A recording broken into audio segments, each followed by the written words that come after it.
Aha! Doctor.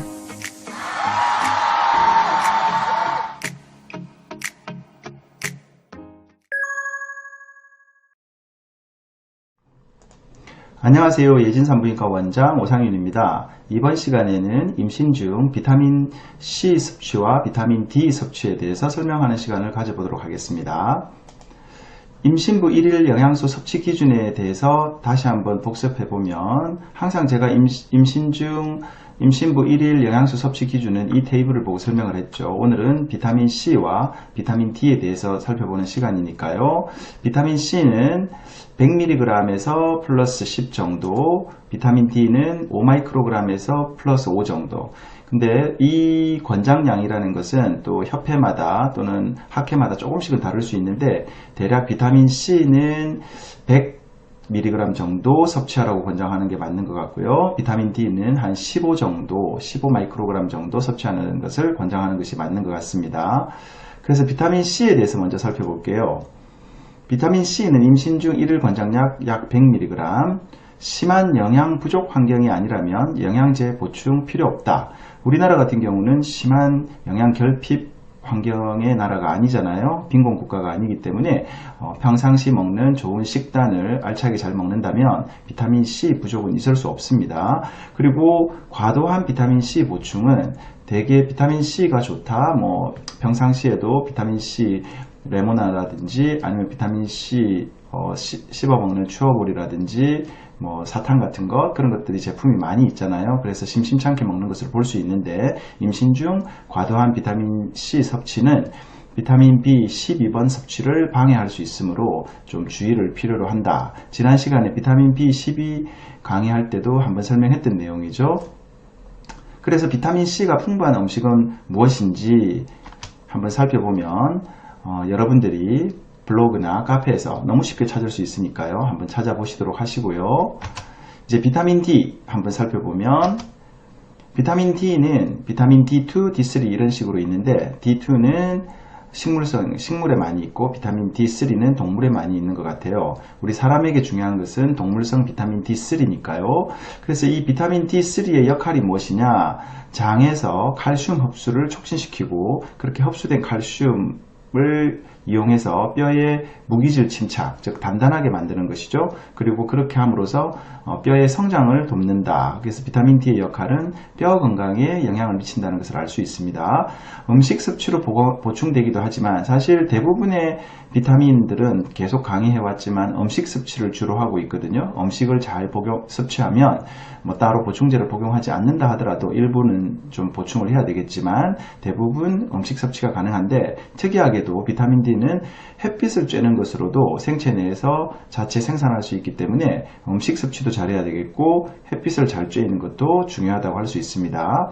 그리고 계속해서 비타민 D에 대해서 살펴보면 임신 중 비타민 D 결핍 고위험 여성, 햇볕 노출이 적은 여성, 한국 여성이 여기 포함되겠습니다. 한국 여성들은 기미나 주근깨 이런 것들로 인해서 자외선 노출을 굉장히 꺼리는 또 여성들의 특징이 있기 때문에 한국 여성들은 또 이렇게 비타민 D가 좀 결핍되는 그런 고위험 여성에 들어갈 것이고 채식주의자들, 아까 비타민 D가 동물성에 좀 많이 있다고 하지 않았어요? 비타민 D3가. 그래서 이런 채식주의자들 또는 어두운 피부를 가진 인종, 피부 색깔이 좀 더 까말수록 이 햇볕 노출에 비타민 D 생체 합성이 잘 안 되나 봐요. 그리고 임신 중 비타민이 부족하다면, 그러니까 임신 중 산모에게 비타민 D 결핍이 있다면 선천성 구루병, 아기에게 선천적인 구루병이 잘 생기고 또 태어나서도 신생아기 때 뼈가 약하니까 잘 부러지는 골절이 잘 일어난다고 되어 있습니다.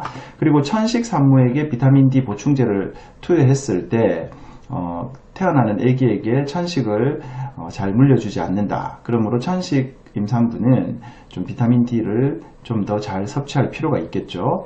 그래서 임신 중 1일 권장량, 이 학회가 이렇게 제시하는 임신 중 1일 권장량은 15마이크로그램.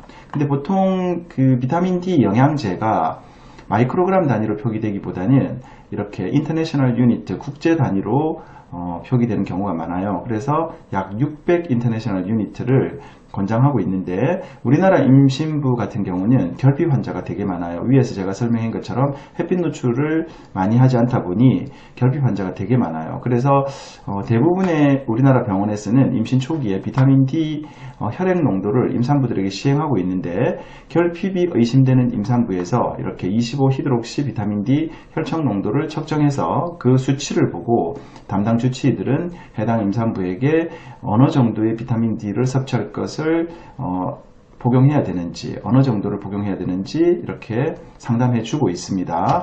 그래서 우리 병원 산모 검사의 예를 한번 가져와 봤어요. 그래서 25히드록시 비타민 D 토탈 검사 결과를 보면 이 산모는 9.7이 나왔습니다. 지금 이 검사를 결핍은 20 이하이거든요. 그리고 충분한 것은 30 이상이고 또 너무 많이 이렇게 독성을 나타내는 것은 100 나노그램 per 밀리리터, 즉 그 정도에서는 독성을 나타낸다고 되어 있는데 이 산모의 경우에는 9.7, 즉 결핍 20 이하에서 훨씬 많이 떨어지죠. 그래서 이 산모의 경우에는 비타민 D 결핍이 심하므로 저는 1일 1200에서 한 1600 정도, 그러니까 400 인터내셔널 유니트 단위의 액상 비타민 D를 저는 한 3방울 내지는 4방울 정도를 복용하라 하고 지시해서 비타민 D 결핍을 교정하고 있습니다. 그러면 아까 비타민 D 결핍이 심하면 임산부가 뱃속 태아는 구루병이 잘 생긴다고 했죠. 그래서 구루병에 대해서 한번 살펴보면 비타민 D 결핍으로 일어나는 뼈의 병, 비타민 D가 부족하면 뼈에 칼슘이 붙기 어려워서 뼈의 변형이나 성장장애가 일어난다. 즉 뼈가 단단하지 못하고 말랑말랑하고 성장이 잘 안되고 잘 휘어지고 변형이 일어난다는 것입니다. 그래서 그림을 보면 이렇게 성장이 방해되고 잘 안 크겠죠. 뼈가 건강하지 못하니까. 또 다리가 휘어져서 안장다리가 생기고 등 쪽이 이렇게 굽어지는, 그리고 팔뼈도 모양이 변형이 일어나는 이런 여러가지 뼈의 변형과 성장에 방해가 되는 이런 병들이 구루병입니다. 그러므로 이런 병들은 좀 치명적이고 굉장히 또 치료하기가 쉽지 않기 때문에 임신 중에 비타민 D를 충분히 잘 보충하는 것이 좋을 것입니다. 그럼 마지막으로 비타민 D를 섭취하는 방법에 대해 설명해 보겠습니다. 햇볕을 충분히 쬐인다. 앞에 설명했듯이 비타민 D는 꼭 식품으로만 섭취되는 것이 아니라 햇볕으로도 체내 생산이 가능하기 때문에 햇볕을 충분히 쬐는 것이 좋겠고, 비타민 D 강화 우유를 먹는다든지 비타민 D가 풍부한 음식, 계란 노른자나 연어나 대구, 간, 고등어, 정어리, 청어 같은 등푸른 생선 이런 것들을 잘 섭취하면 좋겠죠. 그렇지만 좀 전에 설명했듯이 병원에서 검사를 해봤을 때 좀 심한 비타민 D 결핍이 있는 경우에는 저 같은 경우는 이렇게 액상으로 된 비타민 D를 좀 더 보충제로 보충을 하도록 지시하고 있는데요. 이렇게 한 방울에 400단위가 들어있는 제품을 사용하면 용량을 적절하게 처방하기가 좋거든요. 미국 산부인과 학회 같은 경우에서도 비타민 D가 부족할 경우에는 대충 1000에서 2000단위까지는 처방을 하고 섭취를 하더라도 크게 부작용이 없다라는 데 많은 전문가들이 동의하고 있습니다. 그렇지만 4000이나 5000단위 이상의 비타민 D를 섭취하는 경우에는 임신 중에 시행한 실험 임상 결과도 없을 뿐더러 또 비타민 D가 너무 많이 섭취하게 되면은 독성 수준까지 혈액 농도가 올라갈 수 있기 때문에 또 너무 많이 먹는 것을 권장하지는 않거든요. 그래서 보통 제가 저희 병원에서 한 3방울, 4방울 이렇게 한 병 정도를 섭취시켰을 때 추적 검사를 시행해 보면 대부분 정상적인 혈액 농도 수준으로 회복되는 것을 볼 수 있었기 때문에 저는 대략 한 1200에서 1600 정도 심한 결핍이 있는 경우 보충하게 하고 있습니다.